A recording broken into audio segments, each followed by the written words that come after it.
Buen día amigos de Perú 21, yo soy Patricia Quispe y esto es La Voz del 21. Hoy nos acompaña para hacer un análisis sobre la coyuntura política el escritor y periodista Álvaro Vargas Llosa desde Madrid, España. Muchísimas gracias por haber atendido nuestra solicitud. ¿Cómo está usted? ¿Qué tal, Patricia? Encantado de estar con usted. No, gracias a usted por su tiempo y por atendernos. Ya son poco más de 7 días los que tiene el profesor Pedro Castillo en la presidencia de la República. ¿Cuál es su balance de esta primera semana, un tanto accidentada también por una serie de cuestionamientos respecto de la designación de ministros?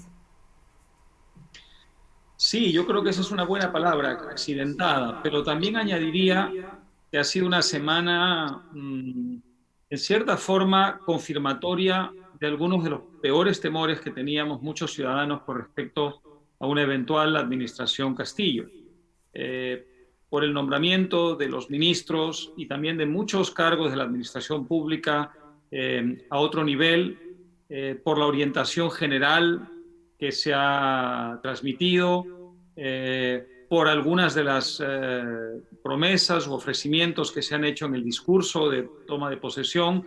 Por todo eso, creo que tenemos razones para temer que este gobierno termine transformándose en una dictadura o un régimen autoritario muy parecido a aquellos que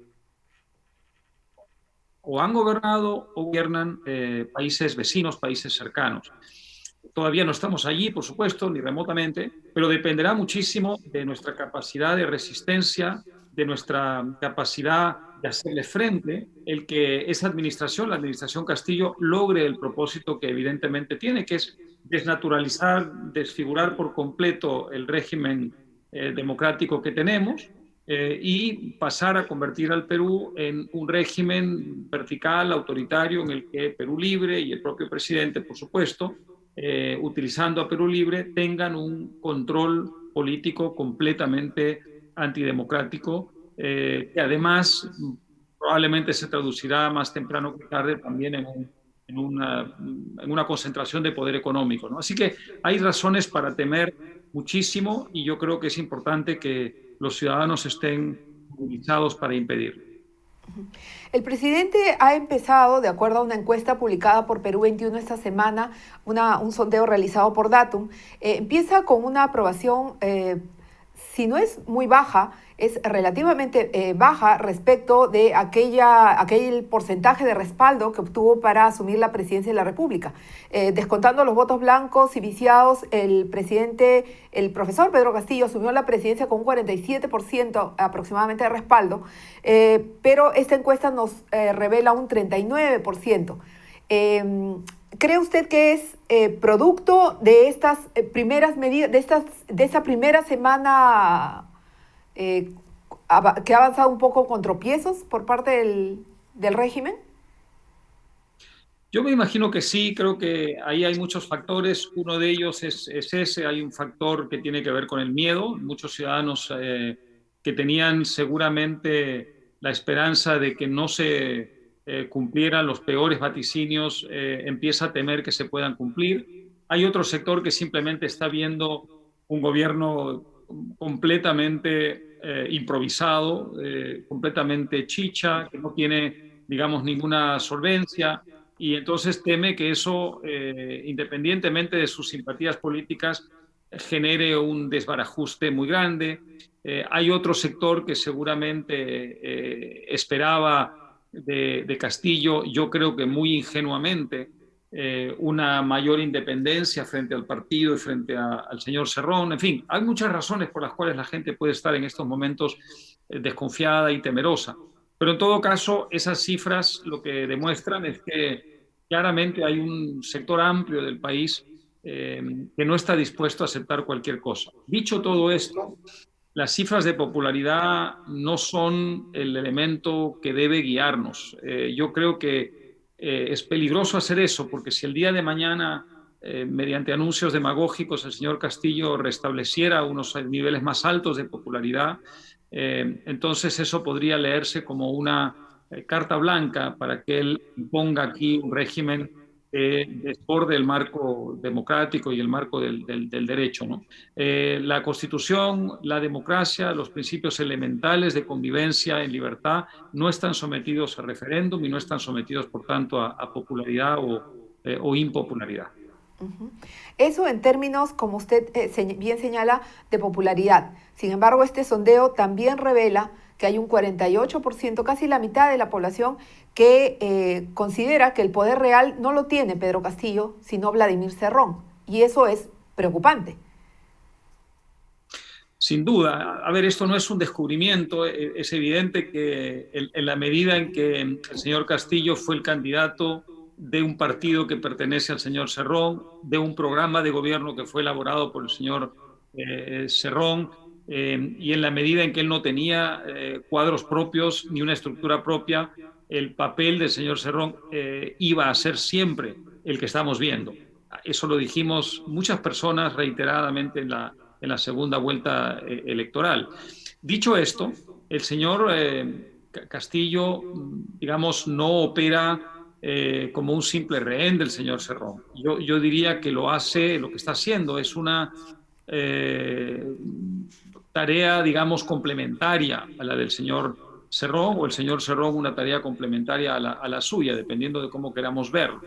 Él no puede ser inocente con los nombramientos que hemos visto, con la línea que ha trazado, la línea política, ni con las operaciones que están en marcha que yo llamaría de captura de la administración pública, captura del Estado por parte de gente radicalizada y sumamente peligrosa.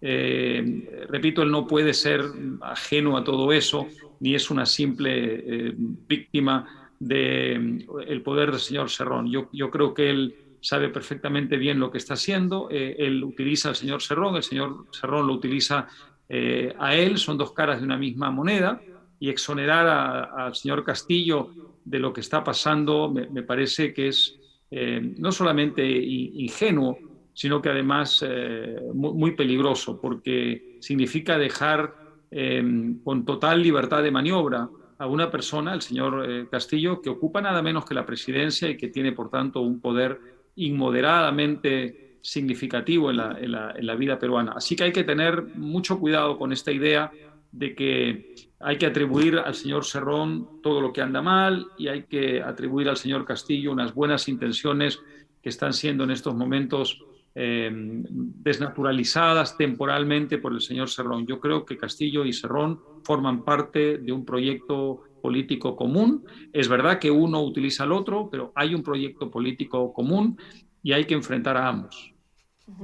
Y en ese contexto, ¿cree usted que Castillo considera que esta alianza o esta sociedad política con Vladimir Cerrón es suficiente, por lo cual se le ve aislado? Porque salvo su entorno de docentes, de profesores, de ronderos y el entorno de Perú Libre, no hay mayor apertura. Una contada con Pedro Franque de Juntos por el Perú, pero se ve cierto aislamiento de parte del gobierno, ¿no? Puerta cerrada. Sí, sin ninguna duda. Primero porque el proyecto que tienen necesita de gente que sea leal a ese proyecto, y la gente que es leal a ese proyecto es la que usted ha mencionado. Si él intentara convocar para ese proyecto a otros sectores, tendría que sacrificar ese proyecto. De modo que es imposible, ¿no? Y en segundo lugar, hay un cálculo parlamentario evidente. Él quiere evitar que si las cosas se agravan, si la confrontación se agrava, el Parlamento eventualmente tome la iniciativa de intentar destituirlo, de intentar vacarlo. Para eso necesita privar a la oposición de los votos suficientes, de los 2/3 de los votos totales del Parlamento, y para eso necesita tener la colaboración de pequeños grupos, digamos, políticos que tienen representación parlamentaria hoy día, algunos de los cuales usted ha mencionado, ¿no?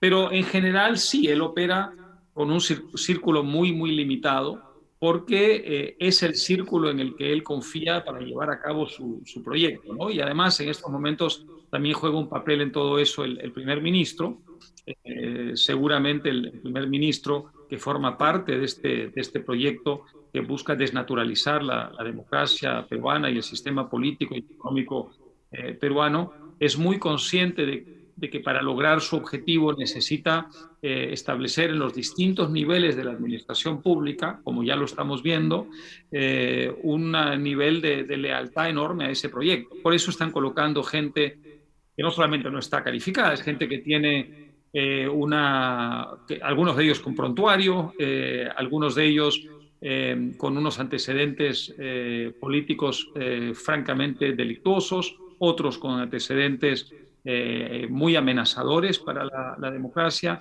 y otros simplemente incapacitados para ejercer esas funciones, pero todos ellos sí tienen una característica muy importante para los intereses del gobierno, y es que representan la mejor posibilidad, según juzga el señor Castillo, de hacer viable su proyecto dentro del Estado, ¿no? Entonces, por eso está rodeado de esta gente y por eso hay lo que podríamos llamar digamos, grupo limitado alrededor suyo. Ujú. Ahora, evidentemente el señor Bellido también es parte de esta, si se puede decir, comparsa o sociedad política que hay entre Vladimir Cerrón y Pedro Castillo. En una entrevista al diario El País de España, él presenta o le adjudica el triunfo electoral de Pedro Castillo a Vladimir Cerrón, pero en la misma entrevista señala también que no hay ninguna influencia de parte del sentenciado gobernador regional, ex gobernador regional de Junín respecto del mandatario. Entonces, se trata, va en esa línea que usted señala, ¿no? Que usted advierte. No hay una diferencia, no hay una separación entre ambos personajes, que es lo que pretende presentar Perú Libre para deslindar de repente alguna responsabilidad. Es una parte buena, una parte mala, pero las dos son una sola.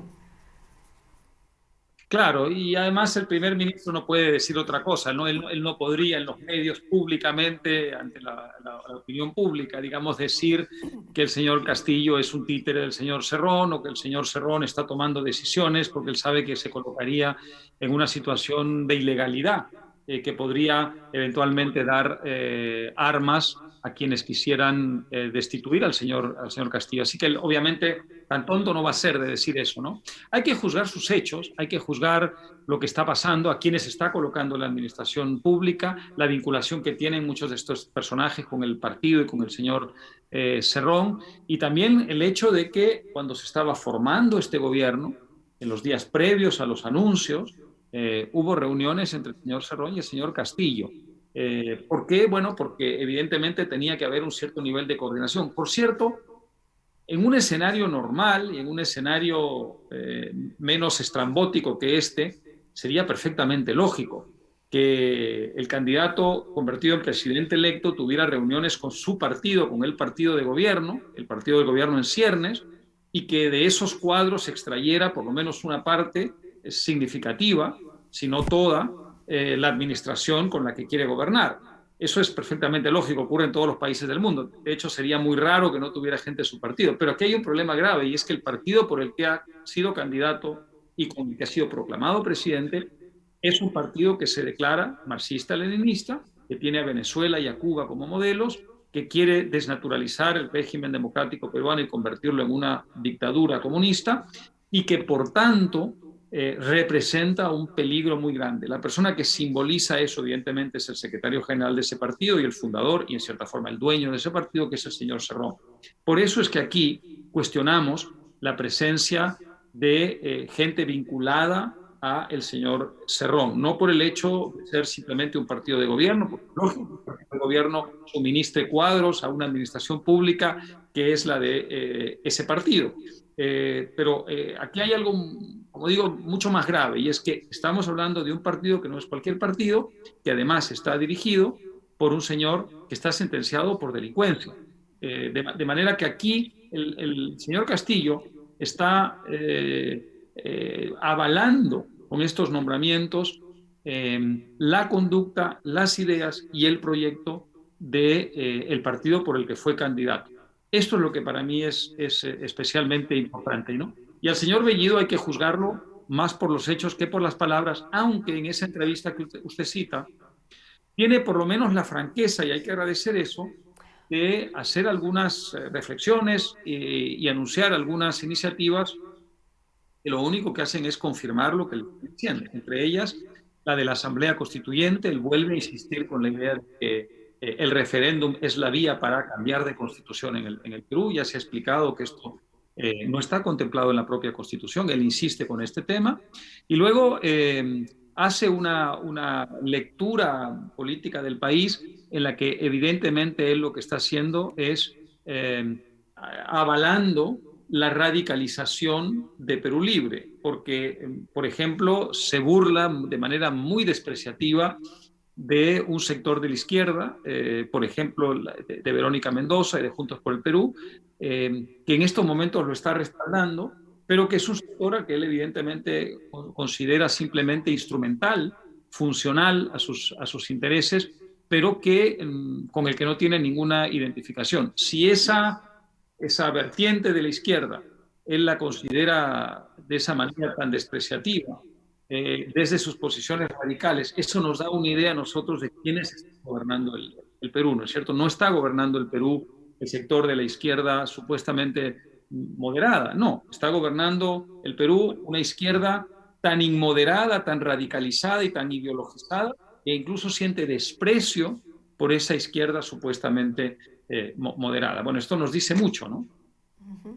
Ahora, precisamente usted mencionaba el tema de la Asamblea Constituyente y él insiste en una propuesta que ha sido planteada también desde el Parlamento por Guillermo Bermejo, congresista de Perú Libre.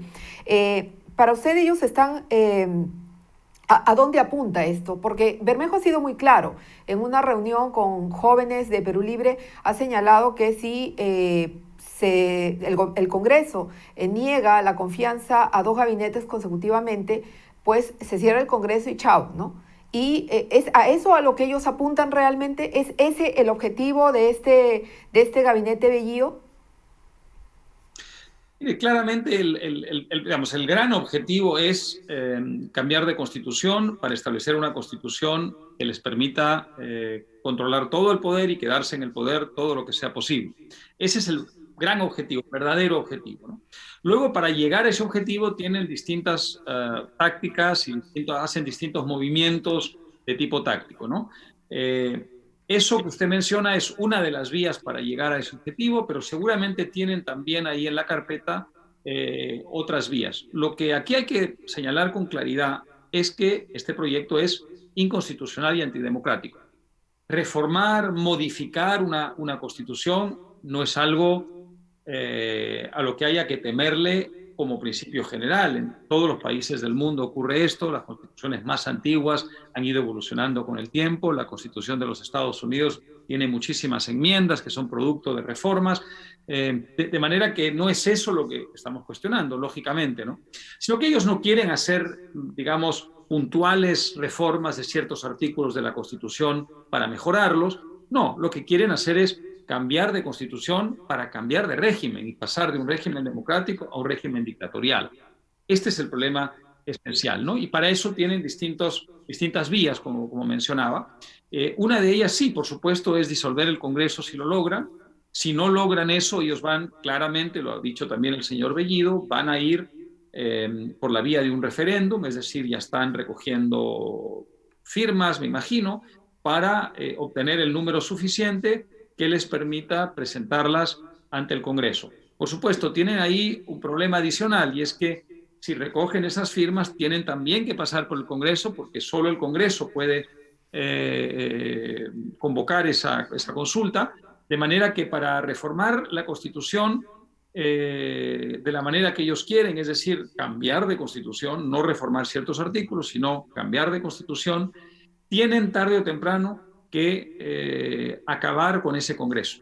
Así que si no lo logran ahora, digamos, en el supuesto caso de que el Congreso le diera la confianza al señor Bellido, yo espero que esa barbaridad no ocurra, pero nunca se sabe, ellos van a continuar con este plan para, más temprano que tarde, provocar la disolución del Congreso, a menos que encuentren una vía, y para eso van a requerir de un, en fin, acto de magia, de bypassear al Congreso para instalar una asamblea constituyente. No veo cómo puedan hacer eso sin violar gravísimamente la Constitución y básicamente llevar a cabo un golpe de Estado, ¿no? Pero yo espero cualquier cosa de gente que está claramente actuando en función de un proyecto que, como digo, atenta contra la democracia. Así que por eso es tan importante estar movilizados en todos los frentes, ¿no? En los medios de comunicación, en la calle y sobre todo en estos momentos en el Congreso.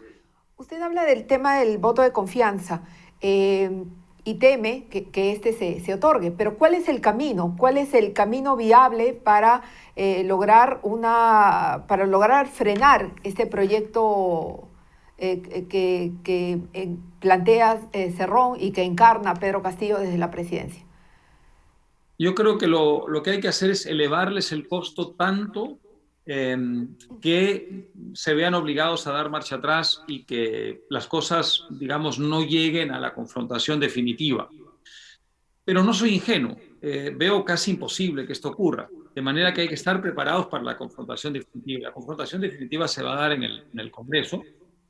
Hay distintas propuestas que han hecho diversos sectores de la oposición. Como yo creo mucho en la necesidad de que la oposición actúe unida, eh, no quiero tomar partido por una o por otra. No quiero contribuir con mi granito de arena a la división de la oposición. Creo que es fundamental que la oposición esté unida y que la oposición contemple todas las opciones, por supuesto, siempre dentro de la legalidad y la Constitución, para hacer inviable el gabinete de Bellido. Esto es, digamos, el principio básico. El señor Castillo no puede salirse con la suya con este gabinete.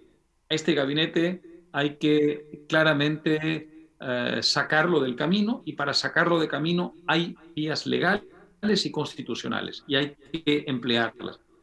Cuál de ellas quiera utilizar el Congreso es algo que yo dejo en manos de los partidos para no contribuir a las divisiones. Hay gente que piensa que hay que interpelar y censurar ministro por Por ministro, uno. hay gente que piensa que hay que negar la confianza, hay gente que piensa que ya se puede producir una vacancia, yo creo que esos votos no están allí todavía, pero que esa posibilidad tampoco hay que descartarla en la medida en que el señor Castillo insista con un proyecto que atenta contra las libertades, contra la convivencia, contra la Constitución, ¿no?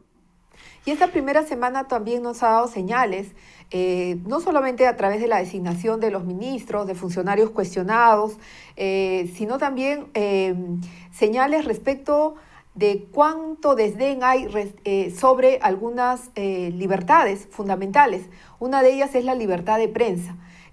Las actividades tanto del primer ministro como del presidente de la República se han desarrollado en privado, no ha habido acceso a la prensa, no hay ninguna explicación al respecto y la libertad de prensa de por sí es un valor que la ciudadanía debería tener en claro, no solamente es como libertad de los medios de comunicación, sino la posibilidad que tiene la ciudadanía de defenderse y de alzar su voz frente a determinados y eventuales abusos. Hay que tener en cuenta que en el programa de gobierno de Perú Libre esto ya estaba muy claro, ¿no es cierto? Fueron en esto meridianamente claros y no engañaron a nadie, como tampoco engañaron al país en otros temas. Ellos no creen en la libertad de expresión, como usted y yo creemos. Ellos creen en unos medios de comunicación al servicio del poder y regulados con el pretexto de impedir la concentración de poder económico, que hace a su vez que haya una concentración de poder mediático. Este es el típico argumento de todos los regímenes dictatoriales para capturar la prensa o someterla. Eso está en el programa de gobierno, de manera que es lo que cabe esperar.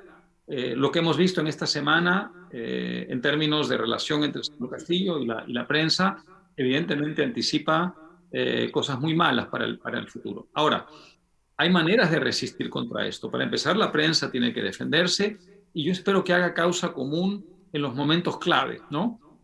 Tener una pluralidad de medios con distintas opiniones y distintas posiciones políticas y distintas ideas es fundamental, una base clave para la democracia peruana o de cualquier parte del mundo. Pero hay momentos en que la prensa tiene que actuar de manera unida y eso ocurre cuando se presenta una amenaza contra esa libertad, la libertad de prensa y de expresión. Entonces, esto por lo pronto, ¿no? La ciudadanía que está movilizándose en estos momentos contra este gabinete de la infamia también tiene que defender a los medios de comunicación y a la prensa desde el punto de vista de el principio de la libertad de prensa y de expresión. Y por otro lado, las instituciones peruanas a las que se quiera utilizar, y me refiero al Estado peruano concretamente, contra la prensa, tienen que resistir. Por ejemplo, pienso en la Fiscalía. La Fiscalía es un vehículo eh, potencialmente peligroso para los medios de comunicación si ella se viera presionada, si ella se viera forzada a intervenir contra esos medios o contra determinados periodistas que pudieran resultar incómodos al poder. Yo espero que la Fiscalía no ejerza una presión con pretextos investigativos contra medios de comunicación y contra periodistas para quedar bien con el poder o porque tome la iniciativa creyendo que con eso lee las intenciones y preferencias de quienes están en el poder, ¿no? De manera que en todos los niveles, la ciudadanía, los propios medios, la gente que está en el Estado, hay que tener muy claro que la libertad de expresión es sagrada, que la libertad de prensa es sagrada y que no se debe permitir a la administración Castillo de ninguna manera interferir con ella, ¿no? Más allá, desde luego, de lo que dictan las leyes, que eso es distinto. Ahora, el discurso de las autoridades es reiterativo respecto de los medios de prensa, ¿no? De los medios de comunicación. Constantemente hay ataques contra estos medios por parte de autoridades del Ejecutivo. Entonces, se crea una confrontación entre la ciudadanía y los medios de comunicación. ¿De qué manera poder explicarle a la ciudadanía que estos medios, esta libertad de prensa, esta libertad de expresión, son el vehículo para canalizar sus demandas, sus necesidades y, como mencionaba antes, denunciar eventuales abusos, atropellos a la institucionalidad, a los derechos humanos? Sí, en el ambiente altamente polarizado de la política peruana, no ahora, sino ya desde hace bastante tiempo, lo que tiende a ocurrir es que los propios medios son percibidos por los ciudadanos como parte de la gran lucha política y también, ¿por qué no decirlo?, ideológica. Y entonces muchas veces esos medios se ven atrapados en ese fuego cruzado y eso hace que partidarios de uno u otro sector agredan o vejen a medios de comunicación y a periodistas en particular, o a reporteros cuando tienen ocasión de hacerlo.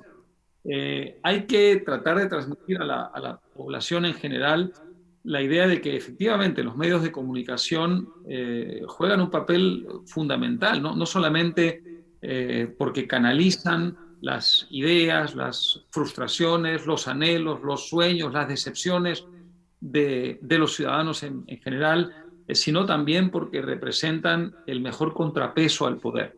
El poder debería tener en una democracia idealmente distintos contrapesos, desde luego la separación de poderes es uno de esos contrapesos, pero el contrapeso de la prensa es absolutamente fundamental. Por eso es que estos regímenes antidemocráticos, dictatoriales, por ejemplo, los del socialismo del siglo XXI en América Latina, una de las primeras cosas que hacen es atentar contra la libertad de prensa y la libertad de expresión. En todos estos países, periodistas perseguidos, medios de comunicación cerrados o confiscados, o que han sido víctimas de presiones atroces u operaciones mercantiles para despojar de la propiedad a dueños incómodos.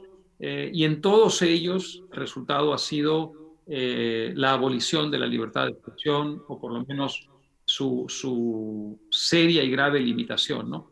Esperemos que eso no ocurra en el Perú, pero como esa amenaza está ahí, es muy importante que sepamos reaccionar a tiempo y, como me gustaría volver a repetir, de manera unitaria. Los medios tienen que hacer solo en eso espíritu de cuerpo. En todo lo demás es importante que rivalicen, que compitan, que expresen diversas opiniones, que sean plurales, pero en una sola cosa tendrían que actuar de manera absolutamente unívoca, y es en la defensa de la libertad de expresión y de opinión. Si un medio de determinada orientación ideológica o política es víctima de una ofensiva desde el poder, los demás medios, aunque tengan discrepancias serias con ese medio, tienen que hacer espíritu de cuerpo con él y defenderlo. Es la única manera de hacer contrapeso al poder en una situación de amenaza a la libertad de expresión.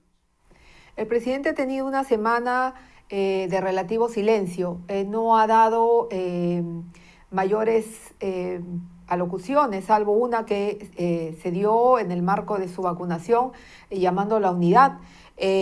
Pero el primer ministro sí ha reforzado mensajes que dio el presidente en su discurso de asunción al mando. Está este tema de las rondas campesinas que pretenden extender a las zonas urbanas, una suerte de reemplazo de la labor que cumple la Policía Nacional. Incluso el primer ministro se tomó la libertad de reemplazar a los efectivos policiales, que son aquellos a los que les corresponde brindar la seguridad a los altos funcionarios del gobierno, por una suerte de guardia pretoriana en el Cusco. Sin duda, esto también lo vimos ya en la segunda vuelta. Recordará usted que en los desplazamientos del señor Castillo por el país era muy notoria la presencia de reservistas vinculados al señor Antauro Humala, y eso claramente constituía un embrión, digamos, de fuerza de choque o fuerza paramilitar, todo lo cual, digamos, la amenaza se veía, por así decirlo, agravada con la promesa que hizo el señor Castillo en campaña de indultar al señor Antauro Humala. Una vez instalado en el poder, anunció claramente en su discurso de toma de posesión que quería que las rondas se incorporaran al sistema de seguridad y que tuvieran una, digamos, actividad complementaria o incluso casi más allá de complementaria, casi integrada con la Policía Nacional, ¿no? Y después de eso hemos visto hechos como el que usted menciona a partir de la visita del señor Bellido al Cusco. Todo esto constituye claramente una confirmación, una constatación de que, digamos, Perú Libre ve el futuro régimen del país, el régimen que ellos quisieran instalar, como un régimen donde habrá unas fuerzas de seguridad, unas fuerzas de choque que garantizarán la preservación de ese gobierno. ¿Cómo se garantiza la preservación de ese gobierno? Cuando se forman milicias o fuerzas paralelas o fuerzas de choque o fuerzas paramilitares, como queramos llamarla, pues ejerciendo la amenaza, la intimidación y la violencia contra los adversarios y los opositores. Es lo que han hecho los círculos bolivarianos en Venezuela, las brigadas de respuesta rápida en Cuba, en fin, los distintos tipos de fuerzas que se utilizan en este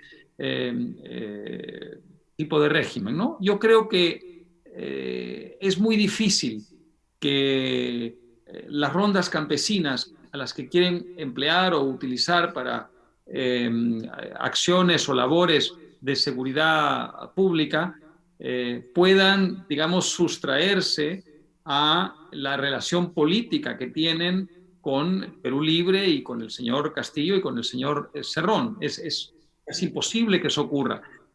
¿Por qué habrían de actuar súbitamente como fuerza policial si no es como fuerza policial que han sido convocadas? No, han sido convocadas como fuerza parapolicial, han sido convocadas como fuerza extrapolicial. Entonces, yo creo que ahí hay un peligro, hay el germen de una eventual, digamos, desnaturalización de la función tanto de los ronderos como de la función propiamente del Estado, ¿no? Cuando uno crea fuerzas paraestatales o paramilitares o parapoliciales, hace las dos cosas, es decir, está amenazando las libertades de los ciudadanos, pero también está destruyendo las instituciones oficiales, en este caso la institución de la policía, ¿no? Me pregunto si la renuncia de los viceministros del Interior tiene algo que ver con esto. En las cartas de renuncia no aparece la motivación real, más allá del cuestionamiento al nombramiento de un director general, pero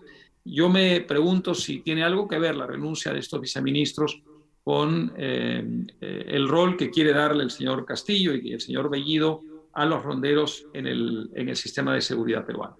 Y todo indica que la pretensión de empoderar a estas rondas campesinas y hacerlas partícipes de labores de seguridad ciudadana está avanzando bastante rápido en el gobierno, porque se habla de, como usted señalaba, en una de las cartas de renuncia de los viceministros del Interior, se expresa abiertamente el cuestionamiento a la designación de Grover Mamani Condori como director general del gobierno interior, un puesto desde el cual se nombra a los prefectos y subprefectos, que son, se dice, en los ojos y oídos del presidente y su representación a nivel de las regiones.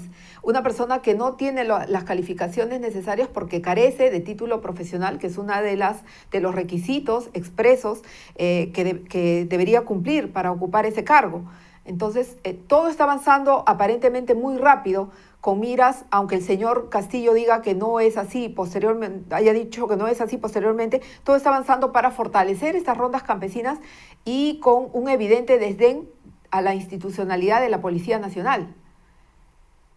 Claro, esto es lo que digamos, preocupa más, ¿no? En ese sector. Hay cosas que preocupan en otros sectores también y muy gravemente, pero en este sector lo que más preocupa es eso, es la erosión de la institucionalidad.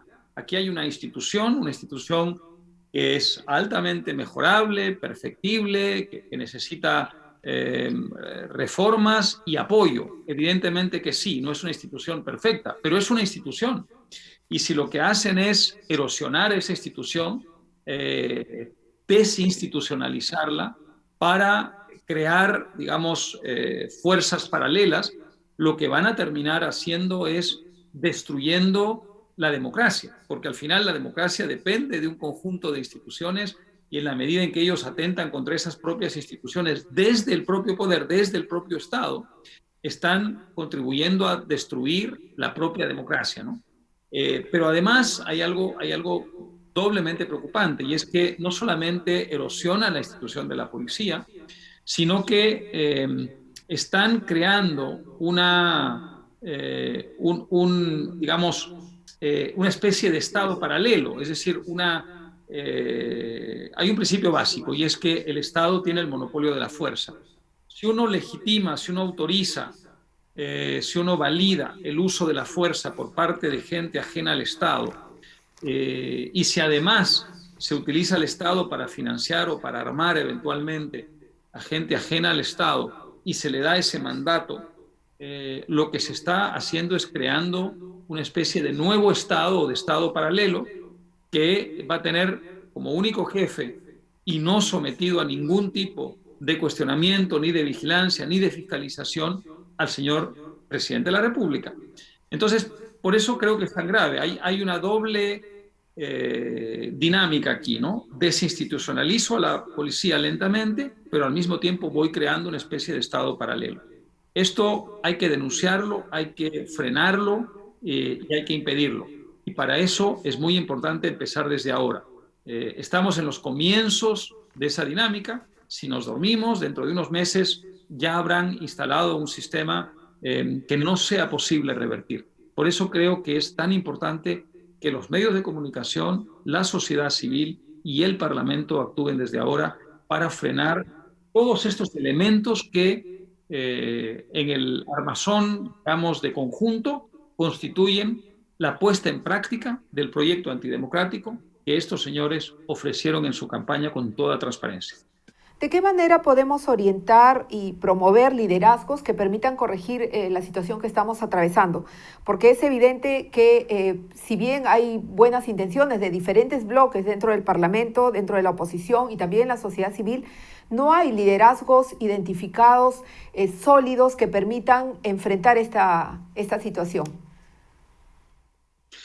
Y es difícil que se produzca eso en este momento porque hay un parlamento atomizado, porque hay en la oposición una dispersión, obviamente, y cada uno de esos sectores o facciones o grupos tiene sus propios líderes y esos líderes no tienen todavía una representatividad, digamos, amplia de más grupos y de sectores amplios de la sociedad civil, lo que tienen es la representación de su grupo en particular, y entonces todo eso lógicamente hace difícil que en este momento surjan liderazgos capaces de unificar a todo el mundo, pero eso irá saliendo.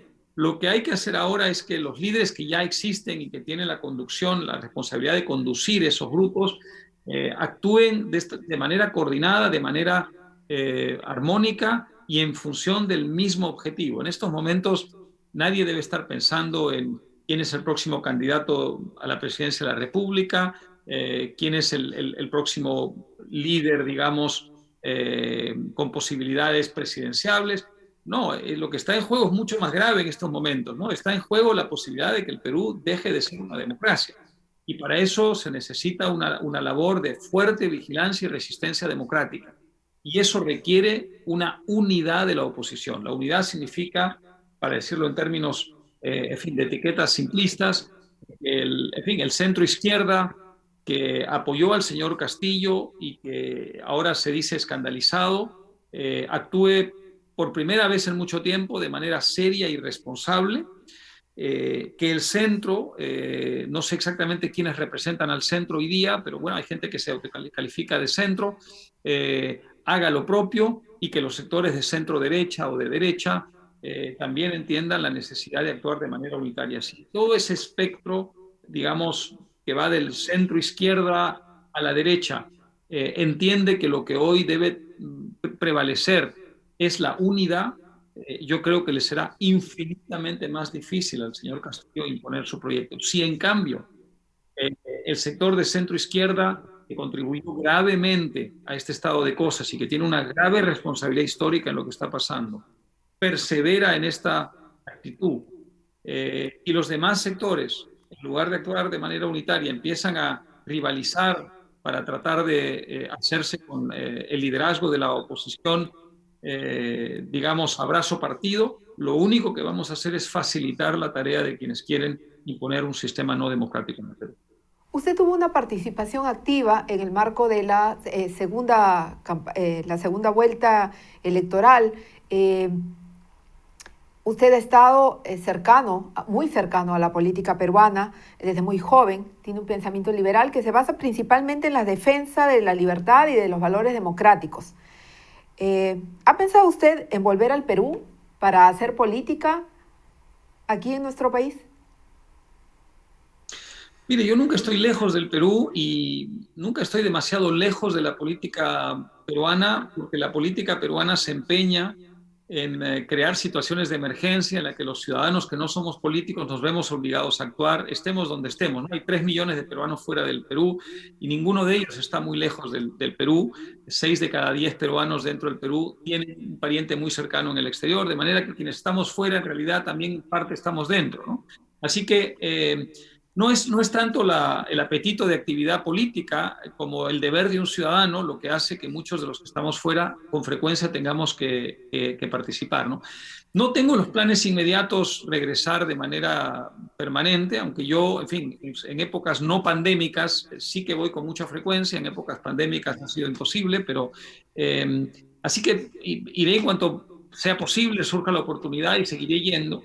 Pero la idea de una participación política más activa no me resulta excesivamente seductora. Yo prefiero actuar como un ciudadano que defiende las ideas liberales y que no le teme a participar en política en esos momentos de emergencia en los que es indispensable hacerlo, ¿no? Por ahora eso es lo que veo. Ahora, como liberal, siento que las ideas que el año 90, en una campaña electoral ya muy remota, lograron capturar la imaginación de muchos millones de peruanos, quizá no de una mayoría amplia, pero sí de muchos millones de peruanos, se han ido debilitando con el tiempo. Hay muchos factores y sería largo decir por qué, pero creo que las ideas liberales se han ido debilitando mucho en el Perú y ese enorme vacío que han dejado las ideas liberales que en un momento dado tuvieron una incidencia importante en la vida política, ha sido llenado poco a poco por ideas muy perniciosas de tipo populista o de tipo antidemocrático o de tipo iliberal. Yo sí creo que ahora hay una misión, si quiere usted, histórica para el liberalismo, que es volver a capturar la imaginación de los peruanos, es decir, capturar la imaginación de las nuevas generaciones. porque es la única forma de garantizar en el futuro que no vuelva a ocurrir algo como lo que está ocurriendo en este momento, pero también de garantizar que tengamos un desarrollo y una prosperidad, ¿no? Las ideas liberales han demostrado en el mundo ser las mejores para desarrollar los países, pero no basta para ello ganar una simple elección. Lo que hay que hacer es tratar de que muchos presidentes y presidentas puedan el día de mañana compartir un consenso básico sobre ciertas ideas clave de tipo liberal, independientemente de que esos gobernantes puedan ser más de derecha, más de izquierda y puedan matizar esas ideas con sus propias preferencias. Pero si lográramos instalar unas ideas básicas de tipo liberal en el Perú y que esas ideas tuvieran una vigencia a través de sucesivos gobiernos, no tengo ninguna duda que el Perú sería una verdadera potencia en América Latina. Pero desgraciadamente esas ideas liberales, como digo, se han debilitado mucho y tenemos que volver a empezar esa batalla. Su padre, Mario Vargas Llosa, también fue de alguna manera actor de esta contienda electoral. ¿Cómo ve él la situación que está viviendo el país ya a una semana de haber asumido el señor Pedro Castillo la presidencia?